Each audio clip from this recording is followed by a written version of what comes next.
Good morning. आज दिवसाची सुरुवात झाली विद्यास बँक्वेटने. विद्यास बँक्वेट म्हणजे सुनेंद्र पाटील काकांनी हे नेचर बेस आणि इको फ्रेंडली असं हे बँक्वेट हॉल बनवलेलं आहे. इथे छान असं त्यांनी सिटिंग अरेंजमेंटसुद्धा केलेलं आहे, जसं तुम्ही व्हिडिओमध्ये बघत आहात. त्याचबरोबर असं एका साईडला स्टेज केलेलं आहे की जिथे तुम्ही तुमचं डेकोरेशन वगैरे करू शकतात. छान अशी बैठक व्यवस्था आहे. त्याचबरोबर छान असा डायनिंग एरियासुद्धा आहे जिथे तुम्ही छानपणे जेवायला बसू शकता.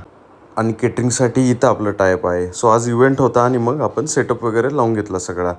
आणि इव्हेंट चालू झाल्यावर कळलं की हे तर आपले गाववालेच आहे. बाहेरच्या साईडला प्रशस्त अशी पार्किंगची सोय केलेली आहे. फ्रंट साईडला छोटासा असं काकांनी कॅफेटेरिया केला आहे की जिथे येऊन तुम्ही रिलॅक्स करू शकता. त्याचबरोबर काकांची नर्सरी पण आहे की जिथं तुम्ही तुमच्या घरच्यासाठी काही झाडं वगैरे घेऊ शकता. केटरिंग ऑर्डर उरकून आपण निघालो आपल्या गावाला जायला, म्हणजेच राहुरीला जायला. जेवायला थांबलो तर मस्तपैकी ठेचा पराठा आणि काळा रस्स्यावर जोर मारला. भेटूया उद्या. शुभरात्री.